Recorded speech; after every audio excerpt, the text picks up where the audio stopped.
At his peak, he had half of Chicago's police department on his payroll. His organization employed over 1,000 men and generated an estimated $60 million a year in 1920s money. He was photographed at baseball games, gave interviews to newspapers, and threw soup kitchens open to the public during the Depression, while simultaneously ordering the murders of rivals who crossed him. He was the most powerful criminal in American history. And then, slowly and publicly, everything fell apart. The story of how Al Capone went from a teenage gang member in Brooklyn to the king of Chicago, and then from that throne to a federal prison cell, is one of the great American stories, not because it glorifies what he did, but because the forces that brought him down were stranger and more ironic than anything his enemies could have planned. Brooklyn and the education of a future gangster. The Brooklyn that Alphonse Gabriel Capone was born into on January 17, 1899, was not a comfortable place to grow up. His parents, Gabriele and Teresa Capone, had emigrated from Naples, Italy, and settled in the Williamsburg section of Brooklyn, alongside the large Italian immigrant community that was reshaping the borough's demographics in the late 19th century. His father worked as a barber. His mother took in work where she could find it. There were eventually 9 children, crowded into the circumstances that working-class immigrant life in turn-of-the-century Brooklyn provided. The neighborhood was a dense, loud, competitive environment.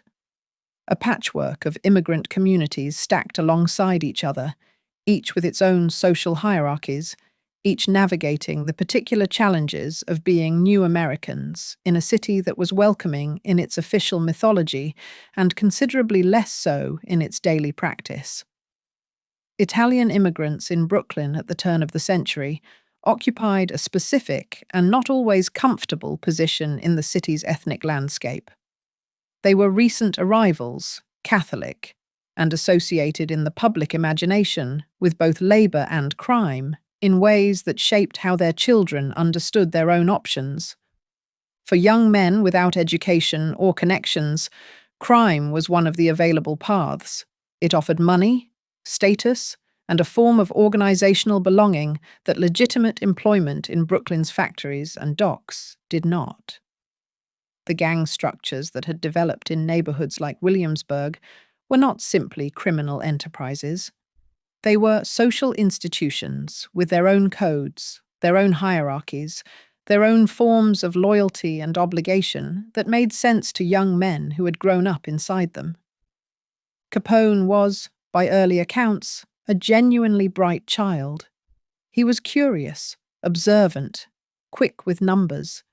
The intelligence that would later allow him to run a multi-million-dollar criminal organization with operational sophistication was present from his earliest years.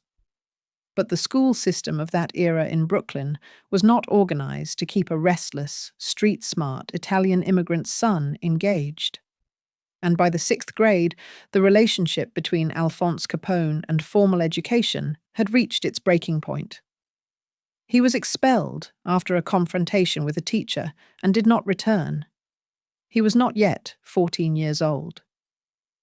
The streets became his next classroom, and the teacher who made the most lasting impression was a man named Johnny Torrio. Torrio was operating out of Brooklyn in those years, running the James Street Boys and maintaining connections to the 5 Points Gang, one of New York's most significant criminal organizations of the era.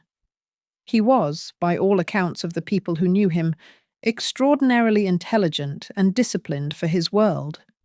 A man who saw crime not as a series of improvisational, opportunistic acts, but as something that could be organized along genuinely corporate lines, with management structures and strategic planning and sustainable revenue streams. Torrio studied how legitimate businesses operated and applied those principles to criminal enterprise. He was a criminal theorist at a time when most criminals were operating on instinct, and the young Capone absorbed everything he had to teach. Through Torrio and the 5 Points connection, Capone also encountered Lucky Luciano, another young Italian-American who would eventually build his own formidable empire, and the social world of organized Brooklyn crime that was, in these years, developing the structures and relationships that would define American organized crime for the following generation. Capone's physical mark from these years was the 3 scars on the left side of his face, acquired in 1918 at the Harvard Inn in Brooklyn, where he worked as a bouncer and bartender for Frankie Yale. The altercation involved a man named Frank Galluccio, who cut Capone's face with a knife after Capone made remarks about Galluccio's sister. The wounds healed into the distinctive marks that the press would later use to define him. Scarface, a nickname he genuinely hated, and that was never used in his presence by anyone who wanted to maintain good relations with him. He turned his right side to cameras whenever possible, and was known to grow agitated when reporters referenced the scars. Shortly after the incident, Capone moved briefly to Baltimore, working as a bookkeeper for an honest construction firm, a detail that later biographers have always found quietly significant, given how important the management of financial records would eventually become to his downfall. He understood numbers. He was capable of maintaining accounts. He just applied those capabilities to enterprises that required him to hide them. Then Torrio called from Chicago, and Capone went. Chicago, Colosimo, and the opening that changed everything. Chicago, in 1919, was both a city of extraordinary legitimate commerce and a city whose relationship with law enforcement was famously transactional. It was the gateway to the American Midwest, a rail hub, a meatpacking and manufacturing center, and a place where money moved in volumes that created ample opportunity for the kind of corruption that organized crime required to function. The political machine that governed Chicago had long understood that certain kinds of illegal activity were easier to manage than to eliminate, and had organized the city accordingly. Aldermen and ward bosses maintained relationships with criminal enterprises in their territories that were understood by everyone involved as matters of business rather than scandal. Johnny Torrio had been in Chicago since 1909, working for the man who dominated the city's underworld, Big Jim Colosimo. Colosimo was a genuine power, a man who had built a network of gambling operations and establishments across the city, who had corrupted the right officials, and who lived in a style that made him a visible and celebrated figure in Chicago's nightlife. He had, by the standards of his world, achieved everything worth achieving. He was also, in Torrio's view, leaving an enormous amount of money on the table by refusing to see where the real opportunity was. The 18th Amendment to the United States Constitution, Prohibition, was ratified in January 1919 and went into effect in January 1920. The nationwide ban on the manufacture, sale, and transportation of alcohol was, from the perspective of organized crime, an extraordinary gift. Chicago had voted 6-1 against prohibition in the years leading up to its passage. A substantial majority of the American public wanted to continue drinking. The government had made it illegal for them to do so through legitimate means. The gap between public demand and legal supply was a business opportunity of historic dimensions, and any criminal organization that could supply alcohol at scale to a population that had voted against being denied, it stood to make fortunes that the previous generation of Chicago criminals had never imagined. Torrio saw this immediately, with a clarity that distinguished him from most of his contemporaries. He pushed Colosimo to move into bootlegging, to use the organization's existing infrastructure of corruption, enforcement, and distribution to build an alcohol network that would dwarf anything they had previously operated. Colosimo, comfortable with what he had, and, by most accounts, distracted by a new marriage to a younger woman, refused. He saw no reason to take on the risks of the new enterprise when the existing business was profitable and manageable. Colosimo was shot to death on May 11th, 1920, in the anteroom of his own restaurant. The shooter has never been definitively identified. Some historians point to Frankie Yale as the triggerman, acting on Torrio's behalf. Capone's exact role, if any, has never been established with certainty. What is documented is that Torrio inherited the organization immediately and moved into bootlegging with the speed and decisiveness of someone who had been waiting for exactly this moment. Torrio moved immediately into bootlegging. The organization's existing networks of corruption, enforcement, and distribution were redirected towards supplying alcohol to a city that had never stopped wanting it. Capone was Torrio's principal enforcer and operational partner, the man who handled the street-level realities of the business, while Torrio managed the broader strategic picture.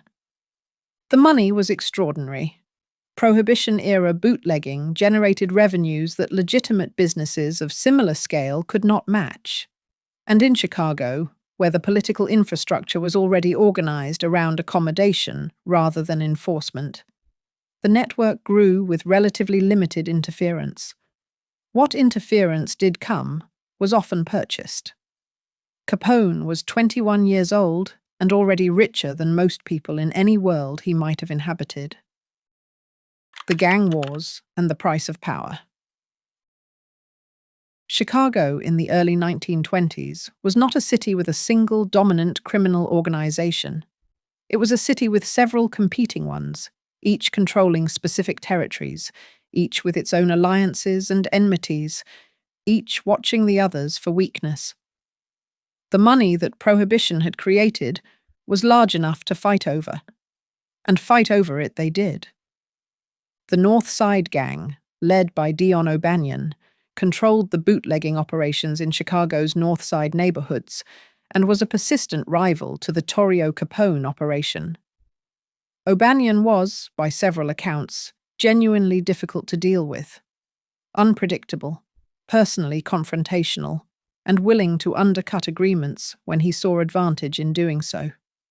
He ran his criminal business out of his flower shop on North State Street, which gave him a curiously respectable public face while he simultaneously operated one of the most active bootlegging networks in the city. In 1924, he engineered a deal that left Torrio holding large quantities of beer right before a police raid. A deliberate double cross that cost Torrio significant money and credibility, and that Torrio considered an unambiguous declaration of hostilities. O'Banion was shot and killed in his flower shop in November 1924, gunned down by 3 men who arrived pretending to be customers picking up flowers for a wedding. The Torrio Capone organization was widely blamed. The North Side Gang, restructuring under Jaime Weiss and then Bugs Moran, immediately began retaliating. In January 1925, Johnny Torrio was shot multiple times outside his apartment building on Clyde Avenue by Moran and associates. He survived. A surgeon who happened to be nearby was credited with saving his life. But the experience profoundly shook him.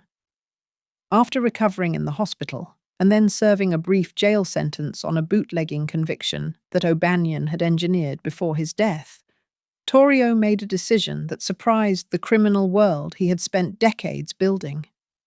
He retired. He handed the entire Chicago operation to Capone with a few words that functioned as both gift and warning, and departed for Europe. Capone was 26 years old. He now controlled an organization with approximately 1,000 men, annual revenues estimated at $60 million, and the accumulated enmities of every rival who had contested the Chicago underworld across the previous decade. The years that followed were years of extraordinary violence and extraordinary prosperity running in parallel. Capone expanded the organization's reach into suburbs, Cicero, Stickney, and surrounding areas, that hadn't previously been fully absorbed into Chicago's criminal geography. He maintained the relationship with the political infrastructure that made operations possible. His business card listed his occupation as second-hand furniture dealer.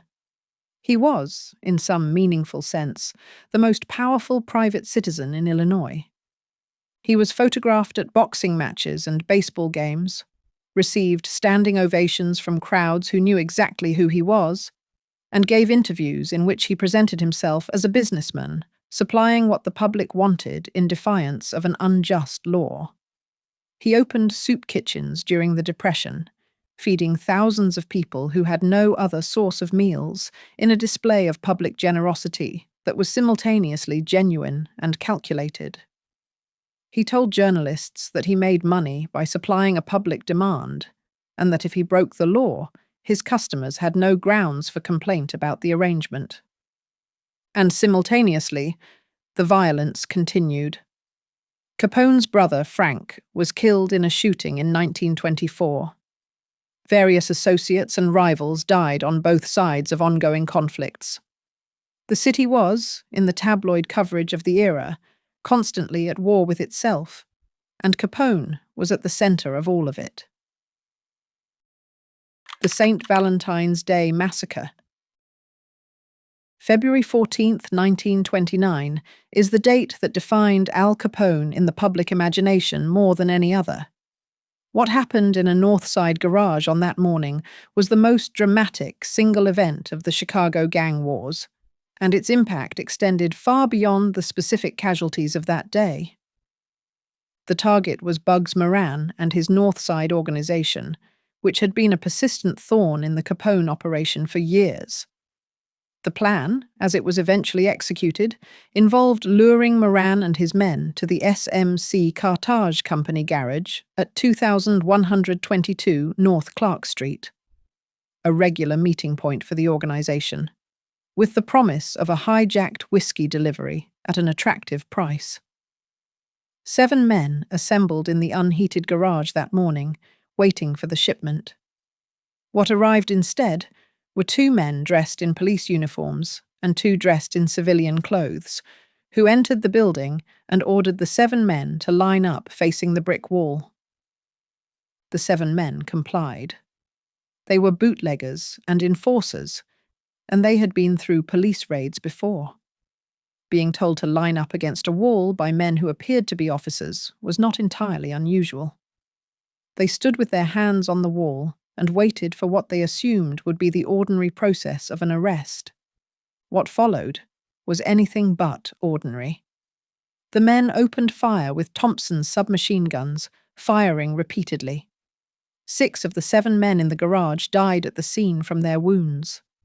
The 7th, Frank Gusenberg, survived long enough for actual police to reach him, having been struck by multiple bullets. When investigators asked him who had shot him, he refused to identify anyone. He died hours later without speaking.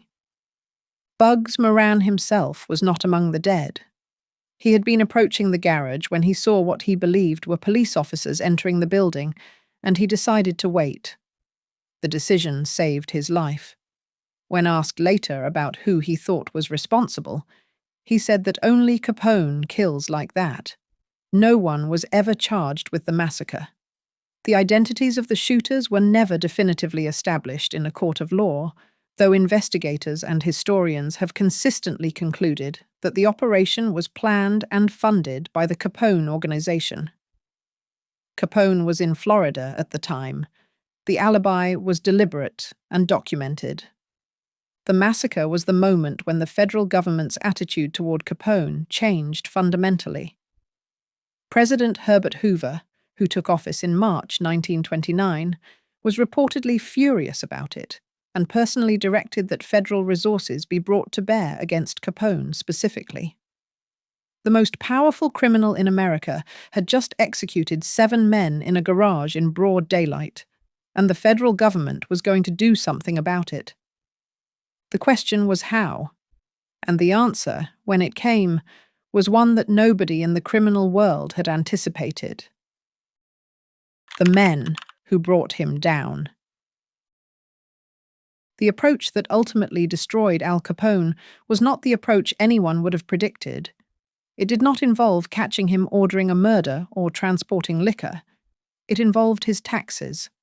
Eliot Ness and his team of prohibition agents, the group that the press and later popular culture would call the Untouchables because of their documented refusal to accept bribes, were making real inroads against Capone's brewing and distribution operations.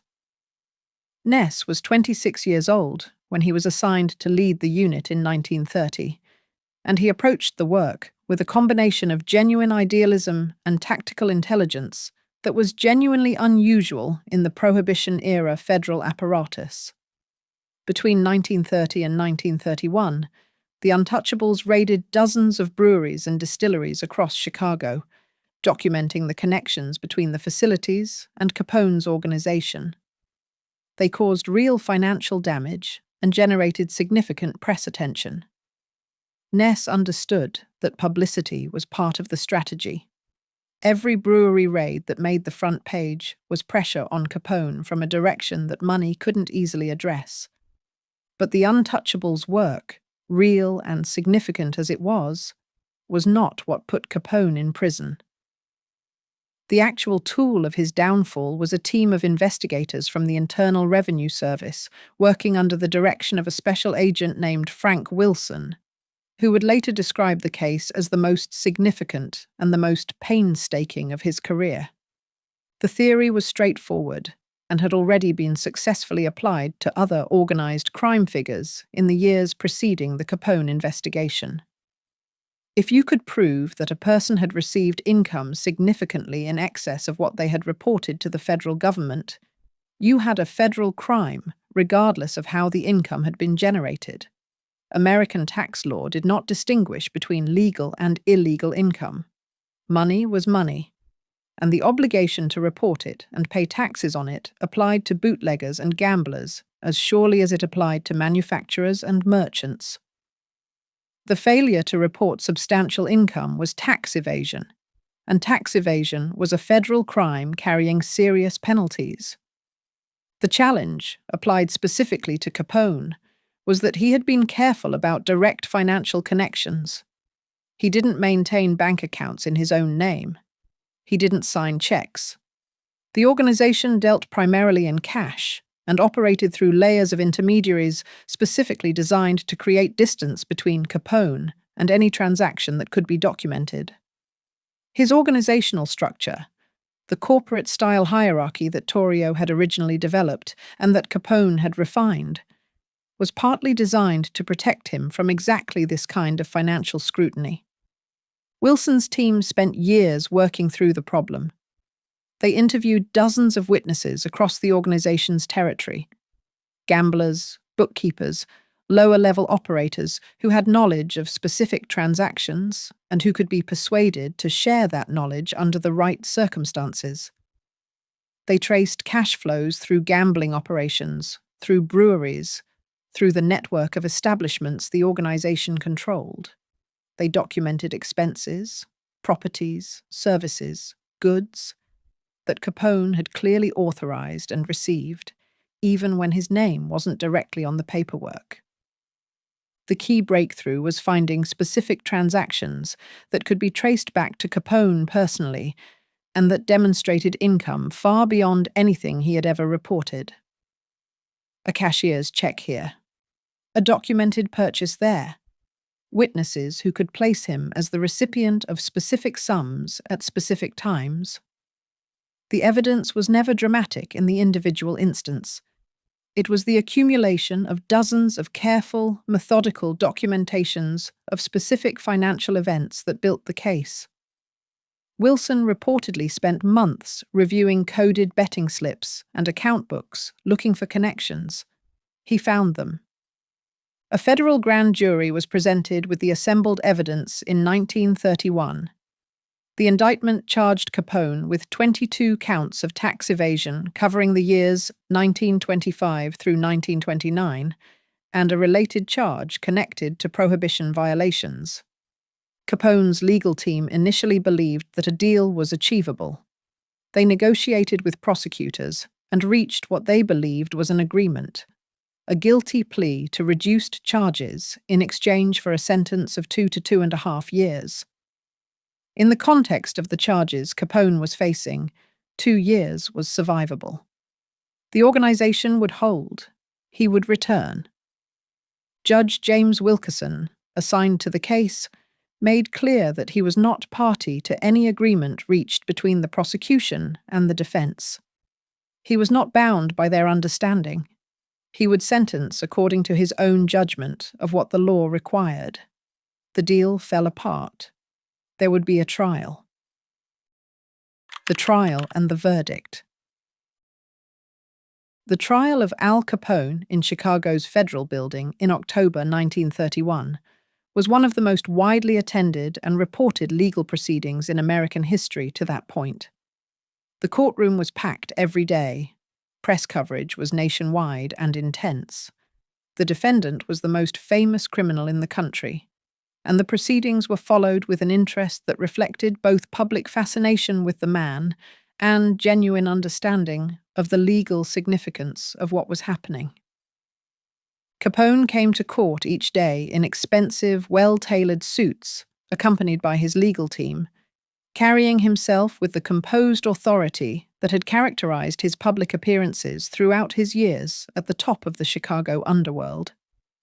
He did not take the stand in his own defense. The defense strategy was to challenge the government's evidence rather than to offer any direct alternative account. The prosecution's case rested on the documentation that Wilson and his team had assembled over years: the financial records, the traced transactions, the witnesses who could speak to specific payments and receipts at specific times. The case was methodical and detailed, built on evidence that was difficult to dispute because it came from records and from people with direct knowledge of particular transactions. The government was not asking the jury to make a leap of logic. It was presenting a careful accumulation of documented financial facts. Judge Wilkerson made a decision midway through the proceedings that was quietly significant.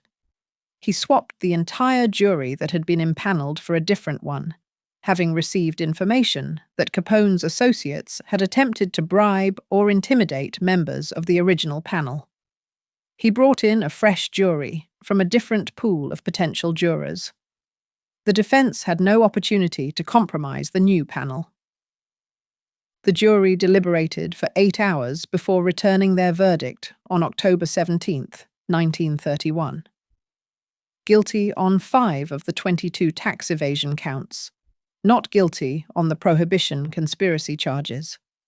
Judge Wilkerson sentenced Capone to 11 years in federal prison, the stiffest sentence ever handed down for tax evasion in American history to that point.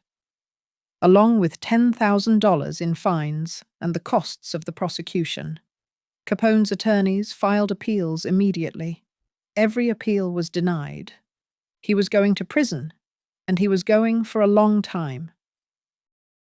Alcatraz and the beginning of the end. Al Capone began his sentence at the Atlanta Federal Penitentiary in May 1932. He was 33 years old. The organization he had built was still running. The men he had placed in positions of authority were still operating the gambling, the liquor distribution after Prohibition's end, and the other revenue streams. He expected to maintain some degree of influence and to return to leadership after serving his time. What he had not fully anticipated was that the federal prison system was going to make this significantly more difficult than he imagined. In Atlanta, Capone quickly established a comfortable routine. He had a softer cell. Better food arrived through unofficial channels. Visitors came more frequently than regulations strictly permitted. Prison officials who noted his pattern of conduct reported that he appeared to be managing aspects of his organization from inside the facility, receiving information, issuing informal guidance, maintaining the communications that kept him connected to the outside world. His incarceration looked, from certain angles, more like a temporary relocation than a genuine disruption. The federal government's response was to transfer him to a facility that had been specifically built to prevent exactly this kind of continued operation. Alcatraz Federal Penitentiary sitting on a 12-acre island in San Francisco Bay, opened as a federal penitentiary in August 1933. It had been a military prison before the federal system took it over and converted it into a maximum security institution designed with a very specific purpose: to hold the prisoners for whom every other federal facility had proven inadequate. The men sent there were not ordinary criminals. They were the ones who had continued to operate, to influence, to cause problems despite incarceration elsewhere. The island's isolation, surrounded by cold, swift-moving water that made unauthorized departure essentially impossible, eliminated the physical infrastructure that had allowed Capone to operate in Atlanta. Capone arrived at Alcatraz in August 1934 as inmate number 85. The warden, James A. Johnston, made clear immediately that no special treatment of any kind would be extended to any inmate regardless of their previous prominence. No business visitors. Mail was strictly scrutinized. Privileges were earned through conduct, not purchased through money or reputation. Capone struggled with this reality. He had spent 15 years in an environment where money and power translated directly into comfort and accommodation. Alcatraz was organized specifically to eliminate that translation. He worked in the laundry. He spent time in the prison's workshop. He played in the prison band. He was not managing anything outside his cell block. He also began, during these years, to show signs of the disease that would eventually end his life. Syphilis, contracted years earlier and never properly treated, was advancing to its tertiary stage. The disease was attacking his central nervous system, producing the neurological deterioration that untreated late-stage syphilis causes. His mental clarity began to decline. He had periods of confusion and disorientation. The man who had once commanded 1,000 men and managed a revenue stream of $60 million a year was losing the cognitive capacity that had made him what he was. In 1939, after serving 6.5 years of his 11-year sentence, Capone was released from Alcatraz to a correctional facility in Lewisburg, Pennsylvania, to serve the remaining portion of his term, and then released fully in November 1939. He was 40 years old. He looked, by the accounts of those who saw him, considerably older. The syphilis had taken something irreplaceable. The final years and the mansion in Miami. Capone was released into a world that had moved on without him. The years he had spent in federal custody had been transformative ones for organized crime in America. Prohibition had ended in December 1933, eliminating the single greatest revenue stream that had funded his organization's rise.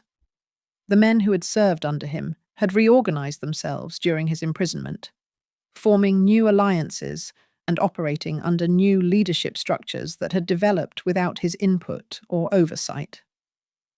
The Chicago outfit, the organization that Capone had built, continued to exist and prosper, but it was no longer his in any meaningful operational sense.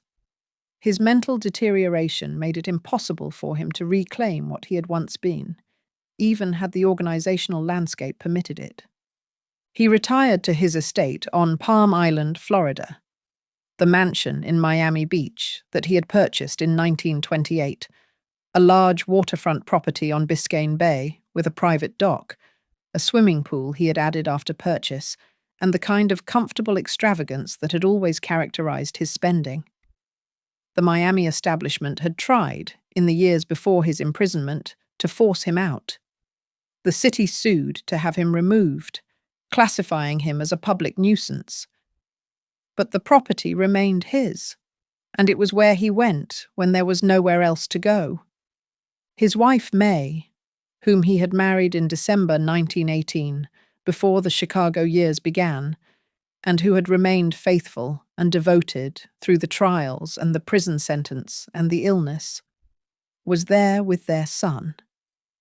Sonny, who had been born deaf due to a botched surgery shortly after his birth, had grown up during his father's years of power and imprisonment, and had consistently maintained a private life at considerable distance from the public story of his father's career.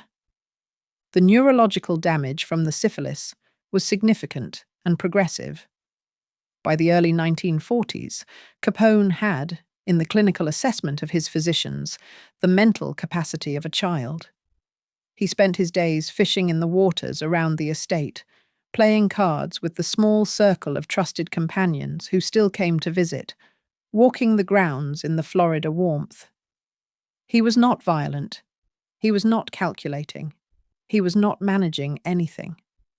By most accounts of the people who visited him in these final years, he was something close to genuinely content within the limits his condition imposed. A man who had lost the capacity to fully comprehend the distance between who he had been and who he was now, which may have been, in its way, a mercy. He was cared for by May with a devotion that the people around them found genuinely moving. The woman he had married as a teenager in Brooklyn, who had spent the middle years of her life as the wife of the most famous criminal in America, and then as the caregiver of a man who was steadily losing himself, was the constant presence of his final decade. She managed his affairs, his medical care, his daily existence. She never spoke publicly about what the years had cost her. On January 25th, 1947, 1 week after his 48th birthday, Capone suffered a stroke at the Palm Island estate. His heart failed that morning. The official cause of death was cardiac arrest, complicated by pneumonia and the neurological deterioration of the syphilis that had been present in his body for more than 2 decades. He was 48 years old. The man who had once been photographed at baseball games, receiving standing ovations from the citizens of the city he had helped corrupt, died quietly in Florida with his family around him, in a house he had bought with money from an empire that had long since passed to other hands. What the downfall meant. The downfall of Al Capone is not really a story about the triumph of law and order over crime, though it has sometimes been told that way. It is a more complicated story about the specific limits of power, the unexpected directions from which destruction arrives, and the particular irony of being brought down not by your enemies or by the violence you had generated, but by the ordinary legal requirement that everyone pay their taxes.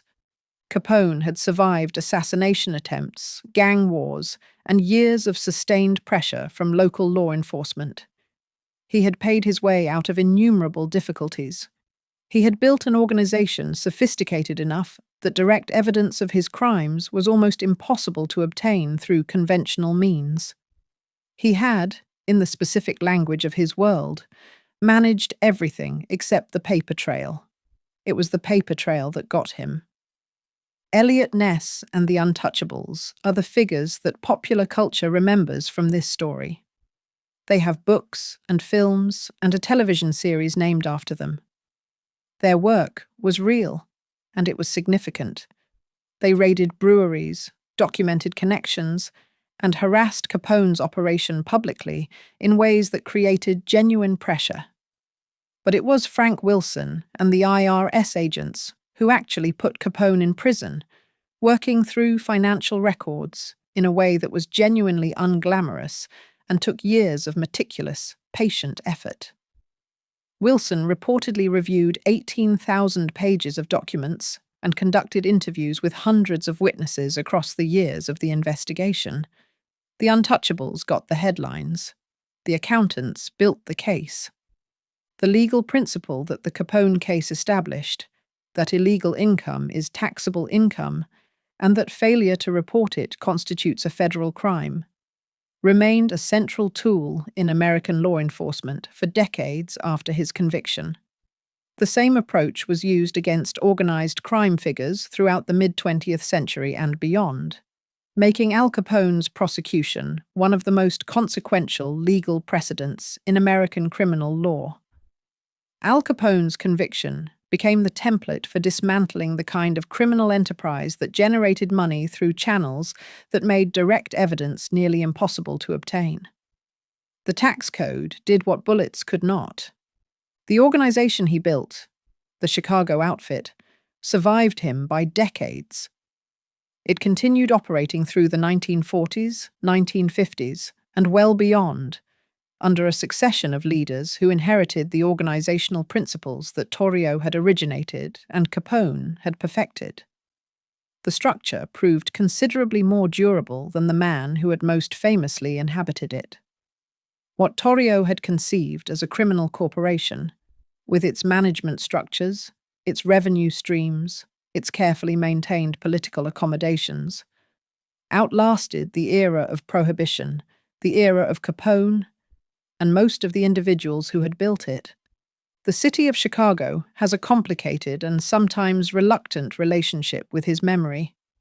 He is simultaneously one of the most recognizable names in its history and an embarrassment, a demonstration of how thoroughly the political and law enforcement infrastructure of the city had been organized around accommodation of corruption during the Prohibition era. The soup kitchens he funded, the baseball games he attended, the tabloid celebrity that made him, for a period, genuinely the most famous private citizen in America. All of it exists alongside the violence that sustained the enterprise, and the officials who accepted payment to look the other way. Capone's wife, May, never remarried after his death. She lived until 1986, outliving her husband by nearly 40 years, maintaining the quiet, private life she had always kept in the background of his extraordinary public one. Their son, Sonny, who had been born deaf due to a medical error in infancy, lived in Florida, consistently refusing to discuss his father publicly, working in the restaurant industry and maintaining the anonymity that his father's name made genuinely difficult to sustain.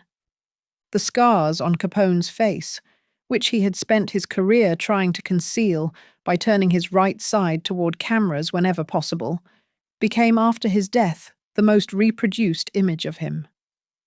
The man who had wanted to be seen as a businessman is remembered as the gangster.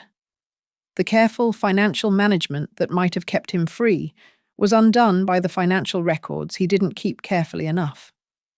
In the end, what Al Capone discovered was the same thing that every criminal enterprise of sufficient scale eventually discovers: that the very success that makes you powerful also makes you visible, and that visibility brings scrutiny from directions you didn't anticipate and can't purchase away. He was the king of the Chicago underworld. He was brought down by accountants. If you enjoyed this video, please like and subscribe to our channel so you never miss out on more fascinating stories. She was born into one of the most powerful shipping dynasties in the world. She grew up moving between London, New York, and Paris, knowing only the kind of life that the very richest families on earth could build. She married, at 17, the most famous Greek tycoon of the 20th century. Then she married again, and again, chasing something she never quite found. Her name was Athena Livanos, known to the world as Tina, and the life she led was not the charmed fairy tale that the photographs and the yacht parties and the newspaper society columns made it look like from the outside. It was something considerably darker, and it ended, at 45, in a Paris hotel room, in a way that her daughter never fully accepted and that the world never fully understood. The Livanos' inheritance. To understand Athena Livanos, you have to start with her father, not because she was simply an extension of what he built, but because what he built was the specific world she was born into. And that world shaped every choice she was able to make and every limitation she encountered. Stavros George Livanos was one of the dominant figures in Greek shipping of the mid-20th century. Born in 1891 on the Greek island of Chios, an island with a centuries-old tradition of seafaring and maritime commerce that had produced more than its share of shipping dynasties, he came from a family with existing connections to the sea trade, and he built those connections into something that no one in his family line had previously imagined. By the time his daughters were born, the Livanos Empire encompassed a significant fleet of merchant vessels and tankers, substantial real estate holdings across Europe and the United States, and the kind of wealth that was less about visible display and more about permanent, structural power. It was not the flashy, self-promotional wealth of the men who would eventually marry his daughters. It was older and quieter, and in certain ways more formidable. The wealth of a man who had no particular need to demonstrate it, because everyone who needed to know already did. He had 2 daughters by his wife, Arietta Zafirakis. Eugenia was born on August 11th, 1926, in Marylebone, London. Athena Mary was born on March 19th, 1929, in Kensington, also in London, both born in England because their parents happened to be there on the business of the Livanos Empire, though the family belonged to no single country in any meaningful sense. The girls grew up moving between cities and continents, educated in the specific international way of families whose wealth made any particular national routing both optional and slightly inconvenient. Their parents maintained a permanent home in Paris and spent extended periods at the Plaza Hotel in New York, the family's preferred base when their business brought them to America. The girls knew yachts and country estates and the best schools that money could access, and they grew up in rooms whose proportions and furnishings communicated, without any effort, an enormous distance from the lives of most people. Eugenia was the elder by nearly 3 years, and by the convention of the Greek shipping world she inhabited, that meant she had to marry first. This was not a metaphor or a social nicety. It was an operating principle that Stavros Livanos applied with the calm authority of a patriarch who had built everything around him and intended to manage its continuation. When men of suitable standing came to ask for the Livanos daughters, they were told, twice by the same patient father, to wait for the older one to be settled before they could make their case for the younger.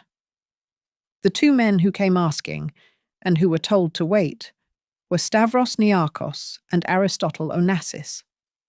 Niarchos came first, in the early 1940s, approaching Stavros Livanos for permission to court his younger daughter Tina. She was 14 at the time, and Livanos told Niarchos that he needed to exercise patience, that Eugenia, the elder daughter, had to marry first. Onassis came second, asking the same question and receiving the same answer. He was, however, considerably more persistent than Niarchos. He spent 3 years courting Tina with extravagant gifts, countless dinners, and a determination to outmaneuver his rival that was consistent with everything else about how Onassis conducted his life. In 1946, when Tina was 17, Stavros Livanos gave Onassis his blessing. The fact that both of these men, the 2 great rivals of Greek shipping, were eventually married to both of the Livanos' daughters, across the span of 3 decades and under circumstances that produced international scandal and grief, tells you something about the specific gravitational pull of the world these families occupied. It was a small world, orbiting enormous wealth, and the same names kept appearing in relation to each other because there were, in the end, only a certain number of people who moved at this altitude and whose stakes were comparable. Tina, as Athena was known to almost everyone who knew her, grew up in the full light of a world that noticed her everywhere she went. She was beautiful in a way that the photographs of her prime document carefully. Dark-haired, fine-featured, possessed of a quality the French press frequently described as rayonnante, a radiance that photographs captured, but that people who met her in person said was even more pronounced in reality. She was also, by the accounts of people who knew her, genuinely charming, warm and witty, with the social facility of someone who had been navigating international high society since before she could fully articulate what it was or what it demanded of her. Aristotle, Onassis, and the world he promised. Aristotle, Socrates. Onassis was 40 years old when he married Tina Livanos on December 28, 1946. She was 17. The age gap was enormous by most measures, though the world they inhabited treated it as unremarkable. The marriage of a young woman of good family and excellent connections to a considerably older man of great wealth was the standard mechanism by which that world reproduced itself. Onassis was not from the established shipping world that the Livanos family represented. He was a self-made man, a refugee from Smyrna, who had arrived in Buenos Aires in 1922 after the destruction of the Greek community of his home city, had worked in tobacco and telephone operations, had saved and risked and saved again, and had identified in the post-war shipping market opportunities that others missed or considered too speculative. By the time he was courting Tina, he already controlled a significant fleet of tankers and was acquiring more.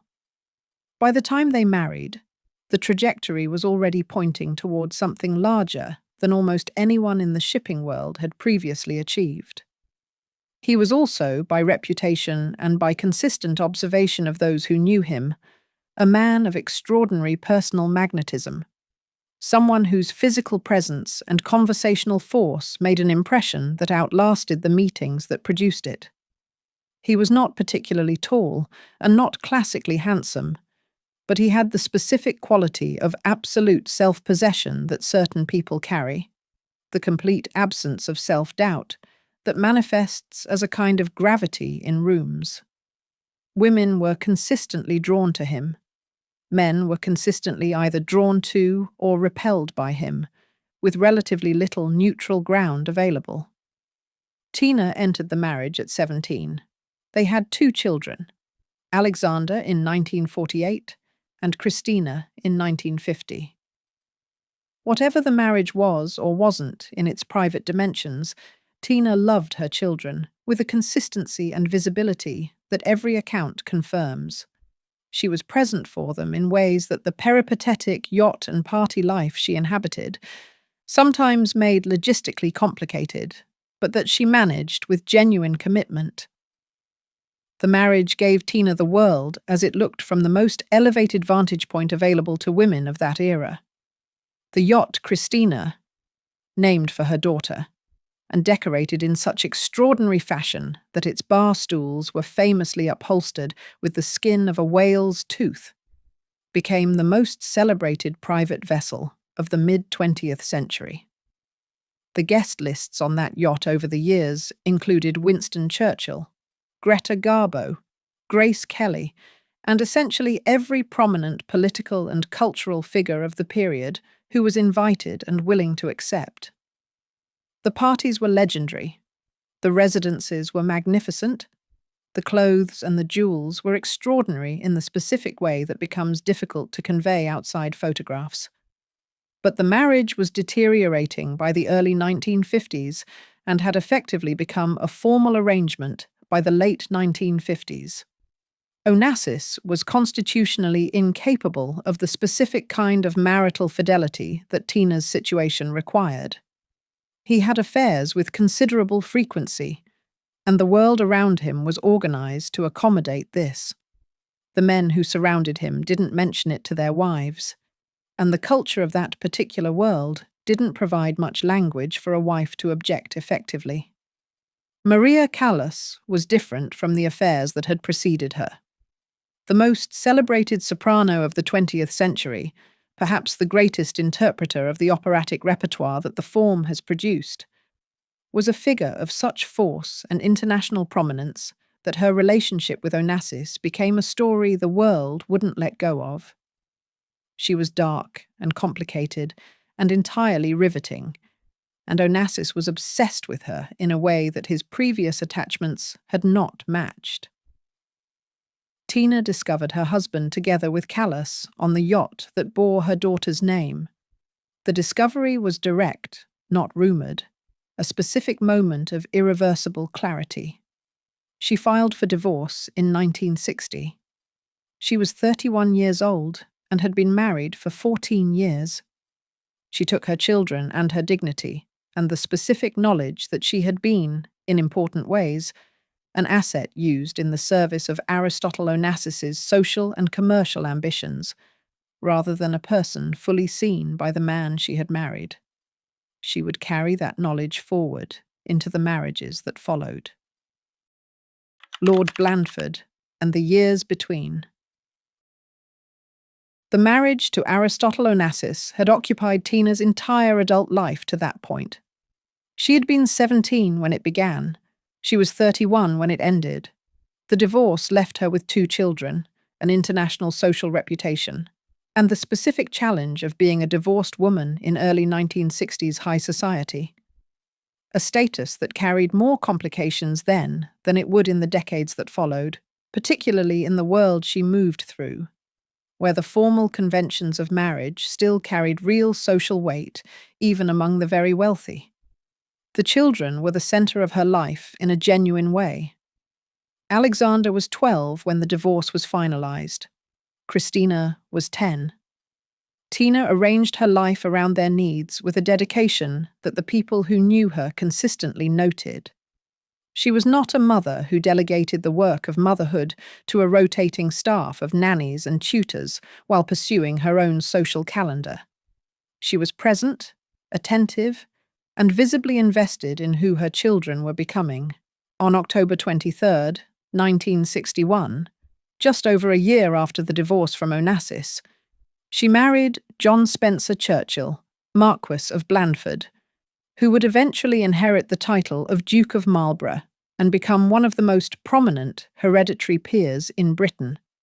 He was the heir to Blenheim Palace, the magnificent Baroque country house in Oxfordshire that Winston Churchill, the most famous of the Marlborough line in the 20th century, had been born in, and that had been built for the first Duke at the turn of the 18th century by a grateful nation.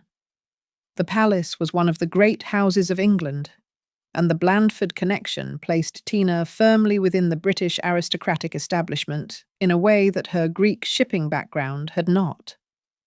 She became the Marchioness of Blandford, a title that represented a very different kind of social standing from the world she had grown up in. The Livorno's wealth was Greek and maritime and post-war. The Marlborough title was English and ancient, and rooted in a concept of aristocratic inheritance that the Greek shipping world didn't quite have a parallel for. Tina navigated the transition with the social grace she had always brought to new environments. The Blandford marriage lasted a decade.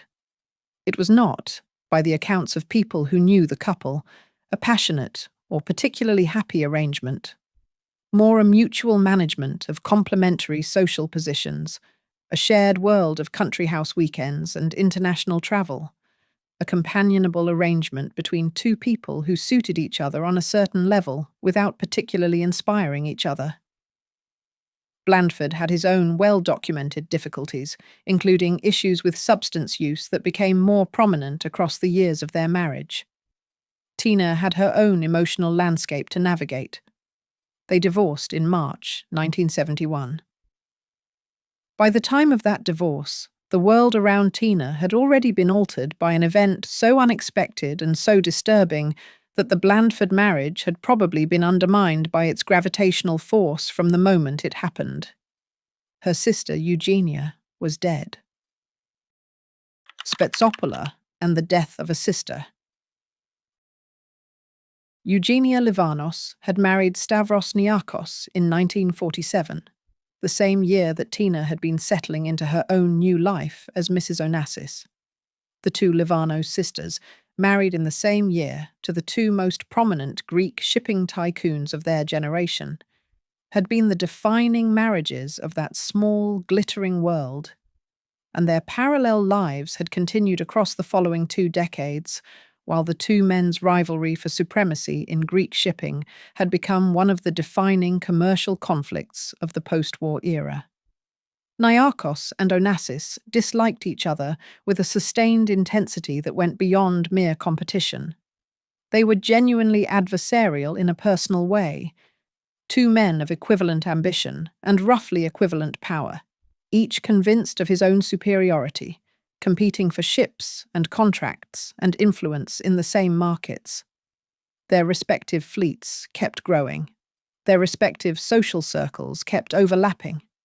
The Livanos sisters, bound to each of them by marriage, occupied an uncomfortable middle position between the two men and their mutual hostility, a position that had no comfortable resolution available. Eugenia had 4 children with Niarchos: Philip, born in 1954, Spyros, born in 1955, Konstantinos, born in 1962, and Maria, born in 1959. The marriage was long-enduring, but not without its difficulties. Niarchos had affairs throughout, including a well-documented relationship with Pamela Churchill, former daughter-in-law of Winston Churchill, and one of the great social operators of the post-war era. In 1965, Niarchos actually divorced Eugenia in Mexico to marry Charlotte Ford, the daughter of the American automobile magnate Henry Ford II. Charlotte Ford bore him a daughter, Elena. The marriage to Charlotte lasted less than 2 years, and in 1967, Niarchos returned to Eugenia. Whether a formal remarriage occurred, or whether the 1965 Mexican divorce was subsequently declared invalid, in certain jurisdictions, became a matter of legal complexity after Eugenia's death. On the night of May 3, 1970, Eugenia and Niarchos were on Spetsopola, the Niarchos family's private island in the Aegean, a heavily wooded islet approximately 60 miles south of Athens, where the family maintained their primary Greek residence. Tina was also present on the island that night. The details of what happened between dinner and the moment a maid found Eugenia unconscious on her bedroom floor at approximately 11 in the evening have been disputed ever since. What is documented in the official record is this. Niarchos made a telephone call to Charlotte Ford in Paris during dinner, a call that reportedly concerned arranging a visit for their daughter Elena. Shortly afterward, a maid discovered Eugenia collapsed on her bedroom floor. An empty bottle of Seconal tablets was nearby. Niarchos called his sister in Athens and requested that a doctor employed by the Niarchos shipyard operations be sent to the island. Eugenia was transported to the mainland, but could not be revived. She was pronounced dead at the age of 43. The post-mortem examination conducted in Athens found not only the barbiturate overdose that became the official cause of death, but also significant bruising on Eugenia's body. The bruising became the center of the subsequent controversy. Niarchos maintained that the bruises were the result of his attempts to physically revive his wife, a not implausible explanation for certain types of bruising on an unresponsive person. The Livanos family publicly supported this account. The official inquiry, conducted under the authority of the Greek military junta then governing the country, eventually exonerated Niarchos. The junta had significant business relationships with Niarchos, and the Greek press was forbidden to report on the investigation's details. A Time magazine account from August 1970, covering the inquiry's conclusion, noted the specific timeline of the evening and the bruising, while reporting that the prosecutor's recommendation, not to pursue charges, had been accepted. Various independent accounts over the subsequent decades have offered other possible explanations for the events of that night. None of them have been established in any judicial proceeding. What is certain is that the official version of events was determined quickly, under conditions that limited the public scrutiny that might otherwise have applied. Tina had been on the island. She had witnessed the aftermath. She had lost her sister under circumstances that, whatever their full truth, were deeply disturbing. And then, 16 months later, she married the man at the center of all those circumstances.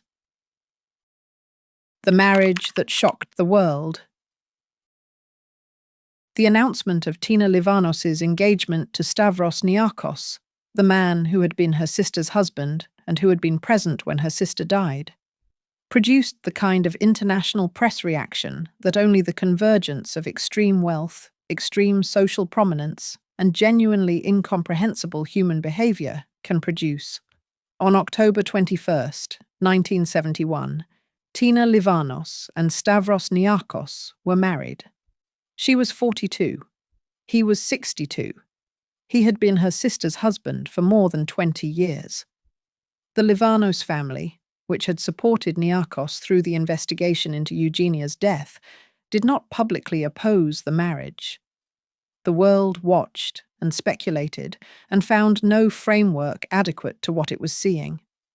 What was the marriage? Various explanations have been offered across the decades since. That Tina was profoundly depressed and in need of the specific kind of dominant, controlling presence that Niarchos represented. That the grief of her sister's death had destabilized her in ways that made the familiar, even in its most troubling form, feel like safety. That there was a financial logic to the union, keeping the Livanos connection to the Niarchos empire intact. None of these explanations is entirely satisfying, and perhaps none is meant to be. The decision was made by a woman under enormous psychological strain, in the specific context of a world where the options available to women of her class and background were significantly constrained by the expectations of that world.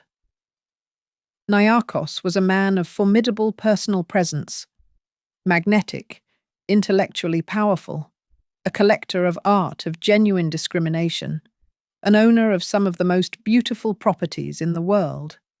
He had also been married 4 times before Tina, had affairs documented across decades, had been the subject of a death inquiry related to his 3rd wife, and was, by multiple accounts, a controlling and demanding personality. The people who knew Tina during the final years of her life described her as unhappy, subdued in a way that contrasted with the warmth and energy she had shown in earlier years, increasingly dependent on prescription medications to manage the depression and anxiety that had taken hold. The marriage also put Tina in closer proximity to the growing tragedy of her immediate family. The losses that accumulated. The years 1972 and 1973 were, in the world of the Onassis and Livanos families, years of accumulating grief that would eventually overwhelm Tina in ways that the subsequent months made tragically clear. Her son, Alexander, Aristotle Onassis's only son, born in 1948, a young man of 24 who had grown up between his father's enormous ambitions and his own desire to find a life that was authentically his own, was piloting a small amphibious aircraft near Athens Hellinikon Airport on January 22, 1973. The aircraft was an amphibious Piaggio Argo that Alexander had recently obtained his license to fly. During an attempted takeoff, the aircraft went into an uncontrolled turn and crashed onto the runway. The circumstances of what exactly caused the aircraft to behave as it did, whether mechanical failure, pilot error, or something else entirely, were investigated but never established with complete certainty. Alexander sustained catastrophic head injuries in the crash. He was pulled from the wreckage alive. Aristotle Onassis flew specialists from across Europe and the United States to his son's bedside in Athens. The best neurosurgeons available, brought in at enormous expense and with the urgency of a man who had spent his entire life finding that money could acquire almost any outcome he wanted. In this case, it could not. The neurological damage was irreversible. Alexander Onassis died on January 23, 1973, one day after the crash. He was 24 years old. The grief that his death produced in his immediate family was comprehensive. Aristotle Onassis, who would die himself 2 years later in 1975, was devastated in a way that people who knew him described as total. a man whose entire energy had been oriented toward the future, suddenly unable to locate a future worth the orientation. Christina, Alexander's younger sister, lost the one family member who had understood her specific position from the inside. They had been close in the way that children of very powerful, very self-absorbed parents often find their strongest bond with each other rather than with either parent. Tina had lost her sister in 1970. She had now lost her son in 1973. She was living in Paris with Niarchos, in a household that the people closest to her described as increasingly isolated and cold. The depression Tina carried had been present in some form since well before the Niarchos marriage, since the divorce from Onassis, perhaps since before that, since the specific accumulation of losses and adaptations that the first marriage had required. The deaths compounded it into something that medication and the material comfort of the Niarchos household could not address. She was also isolated in a way that the geography of her life reinforced. The Paris mansion she shared with Niarchos was impressive. The social life that surrounded them was full of prominent names. But these were not people who knew her as Tina Livanos, the warm, funny, genuinely interested young woman who had grown up between London and New York and had made friends wherever she went. They were the people of Niarchos's world, organized around his priorities, and she was, in many respects, a secondary figure in the household she nominally shared with him as his wife. Her daughter, Christina, was navigating her own grief and her own complicated relationship with her father's world. The daily sustaining connection that people need when they are struggling was not reliably present. On October 10th, 1974, Tina Livanos was found dead in her bedroom at the Hôtel de Chanelleil, the Parisian mansion she shared with Niarchos. She was 45 years old. Her husband was asleep in an adjacent room. The official cause of death was acute pulmonary edema, fluid in the lungs. Barbiturates were found in her system. The circumstances: a woman found dead while her husband slept nearby. The official cause, a medical event, barbiturates present. The situation carrying an uncomfortable echo of her sister's death 4 years earlier in a different Niarchos household. Were noted by everyone who followed the story. Christina Onassis was unconvinced by the official account. She filed a legal claim against Niarchos as executor of the estate, arguing that the marriage should be annulled under Greek law. Niarchos eventually returned Tina's entire estate, estimated at approximately $250 million in 1974 dollars, her jewelry, her artwork, and her personal possessions to Christina without contest. Tina was buried at the Bois de Vaux cemetery in Lausanne, Switzerland, next to her sister Eugenia. The two Livanos daughters, born in London 3 years apart, raised in the same household, married in the same year to the two great rivals of Greek shipping, and connected across death in ways neither of them could have imagined when they were children. They were together at the end. The men who defined her world. Any honest account of Tina Livanos's life has to include an honest account of the specific conditions in which she lived it. The men she married were among the most powerful men in the world. That power operated in the social world of the Greek shipping dynasties of the mid-20th century in ways that gave the women inside it very limited room for independent navigation. Aristotle Onassis married Tina when she was 17 and he was 40. The weight of that age gap, of a 17-year-old girl entering a marriage with a man of such force and experience, was not something that the social world of her family considered remarkable. It was, by the standards of that world, a good match. An established man of great wealth and an excellent family's daughter, her beauty and her name useful to his social ambitions, his wealth and his power useful to her family's networks. The marriage gave Tina enormous material wealth and international social prominence. and took from her, over 14 years, the specific dignity of being genuinely valued by the man she had married. He was unfaithful consistently. He prioritized his own interests consistently. He made her into a component of his image, the beautiful wife on the famous yacht, rather than into a partner in any genuine sense. Stavros Niarchos was, in certain respects, a more complex figure.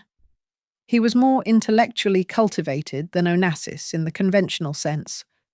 A serious collector of art whose holdings were eventually recognized as among the most significant private collections in the world. A man who had genuine aesthetic sensibility rather than purely acquisitive instincts. He funded cultural institutions and supported artists across his long life. The Niarchos Foundation, established in his memory after his death in 1996, has become one of the largest philanthropic organizations in Greece, funding hospitals, universities, cultural centers, and research across multiple fields. These are real and lasting contributions. He was also a man who had been married 5 times, who had been the subject of an official inquiry into the death of one of his wives on his private island, who had conducted his marriages with a controlling intensity that left the women in them with limited space for autonomous existence, and who had persuaded or allowed Tina Livanos, the woman who had witnessed or been present for the circumstances of her sister's death, to become his wife 16 months after that death. The full accounting of what Niarchos was must hold both of these dimensions simultaneously.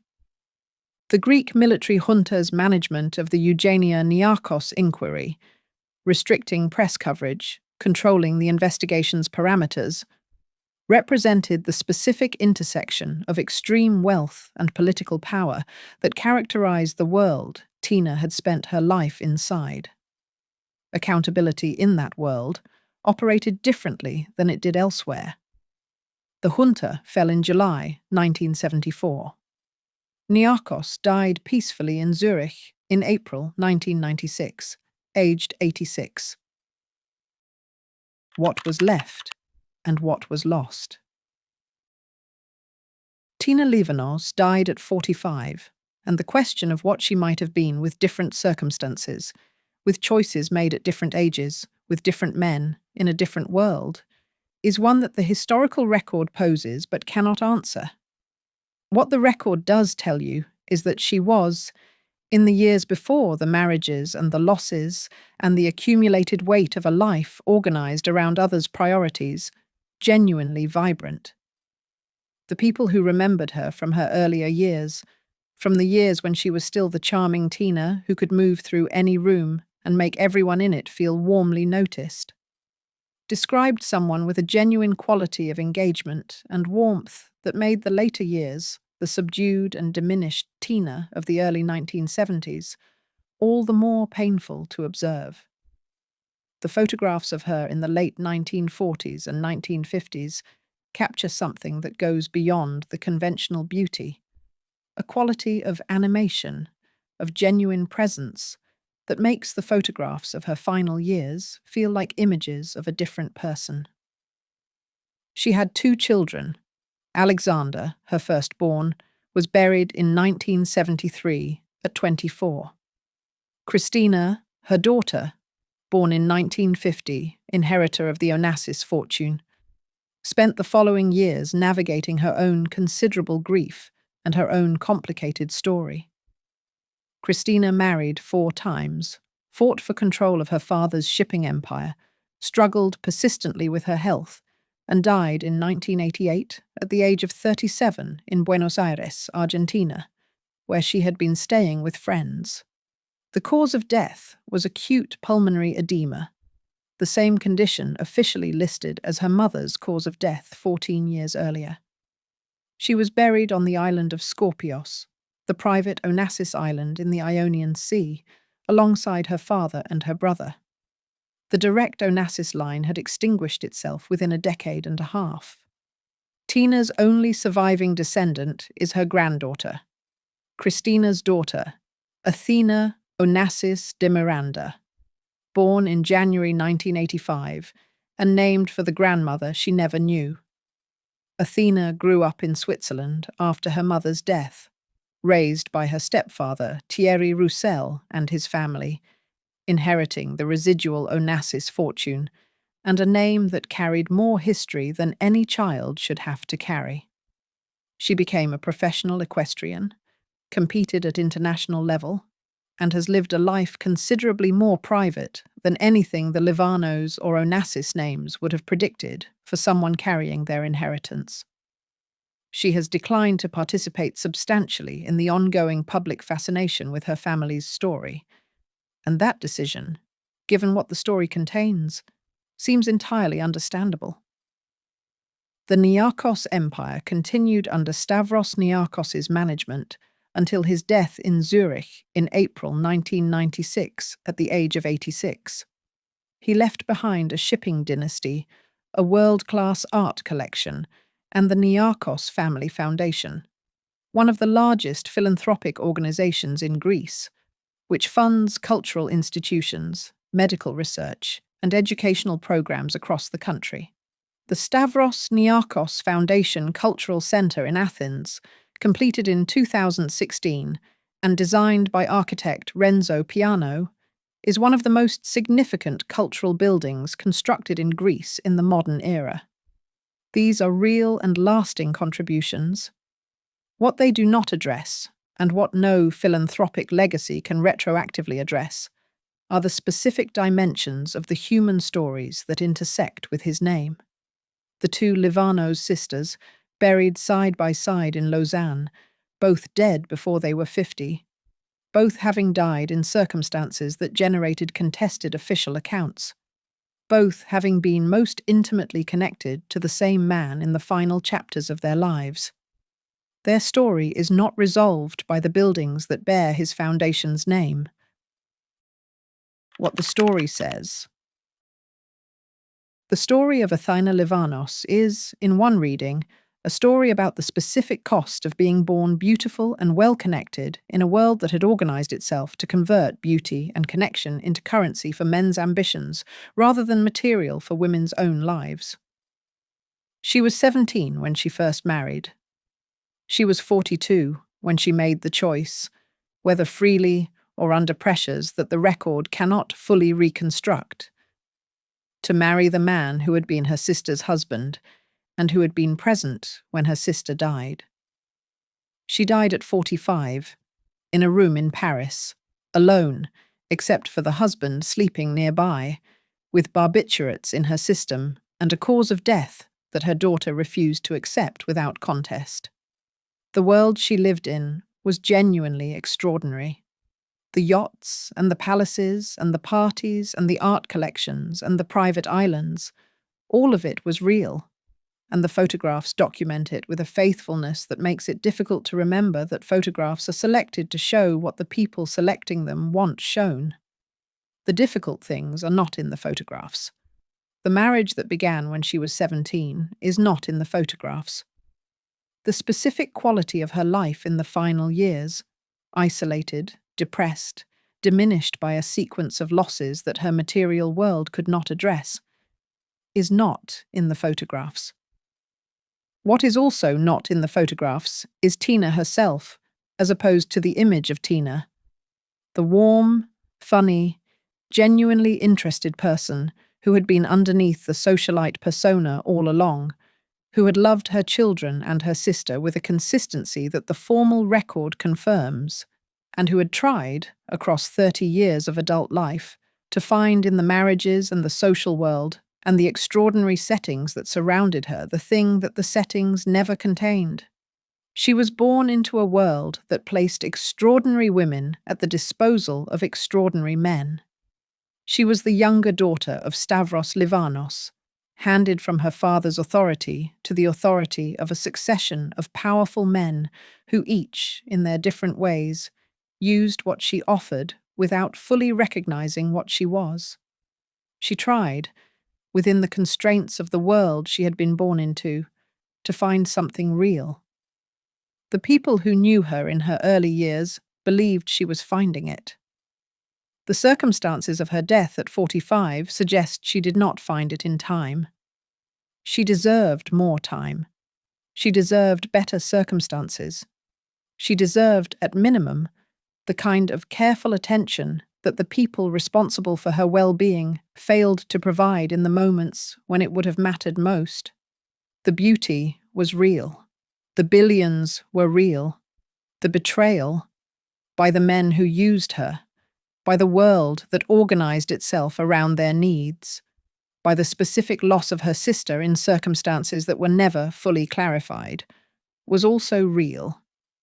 And the end, in a Paris hotel room at 45, was a tragedy not because she was famous, but because she was a person whose life had been considerably more complicated than the world ever quite understood while she was in it. If you enjoyed this video, please like and subscribe to our channel so you never miss out on more fascinating stories.